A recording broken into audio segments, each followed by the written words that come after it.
E na matéria a seguir, vamos falar sobre uma situação que toda mãe já passou ou ainda vai passar: o momento da introdução alimentar dos pequenos.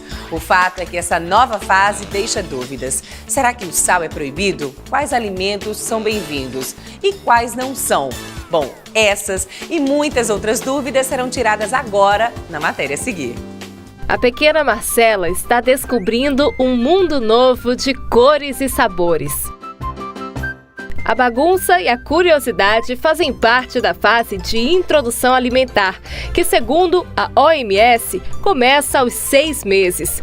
Mas já se sabe que esse processo inicia bem antes desse período.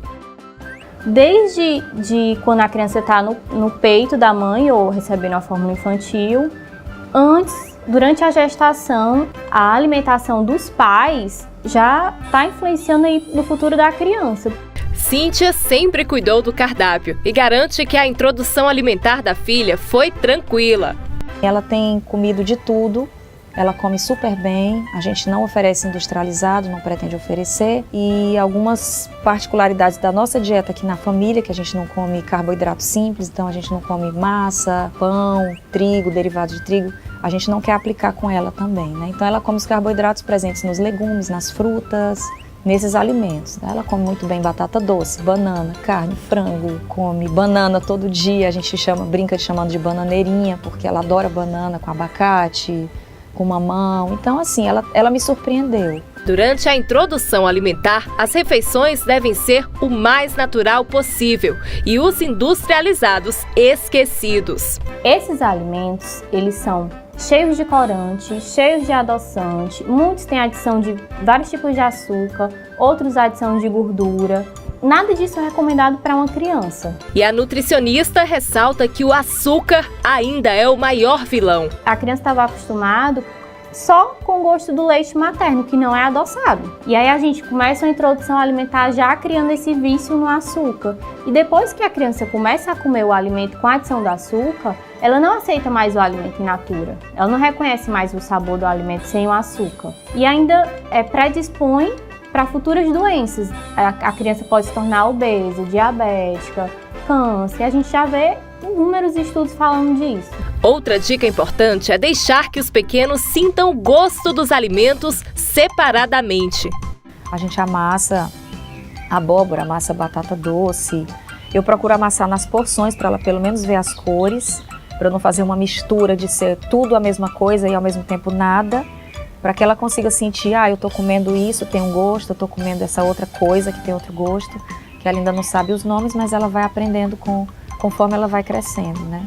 Quando você liquidifica o alimento e depois, vou dar um exemplo, né? No almocinho, a mãe pega a cenourinha, pega a beterraba, o arrozinho, liquidifica tudo. A criança vai começar a sentir o sabor de todos os alimentos misturados e liquidificados. Essa papinha, ela não tem textura, ela tem um sabor que é de todos os alimentos misturados e a cor também. Então a criança ela não identifica. Então é importante dar separadamente, cozinha, bem cozinhado, a massa para a criança saber a texturinha da cenoura, a corzinha da cenoura, o sabor da cenoura, e tanto com a cenoura como dos outros alimentos. Mais pra frente, esses pais não vão ter problema em aceitação. Mas a aceitação também pode ser complicada no início da fase de introdução alimentar. Nesses casos, a dica para os pais é persistir. Normal a criança rejeitar, a criança botar para fora, porque a gente tem que se colocar no lugar da criança. Ela estava acostumada com o sabor só do leite materno ou só da fórmula infantil. Ela não conhece, é um mundo novo que está sendo apresentado para a criança. Então vai com calma. A criança rejeitou hoje, tudo bem. Amanhã oferece outro alimento, depois repete o alimento que ela rejeitou. Porque se a mãe começar a ficar muito ansiosa, muito estressada, ela começa a causar um ambiente que não é favorável nem para ela nem para a criança. Eu acho que as mães não devem criar muita expectativa. Se tranquilizar nesse sentido, oferecer com calma.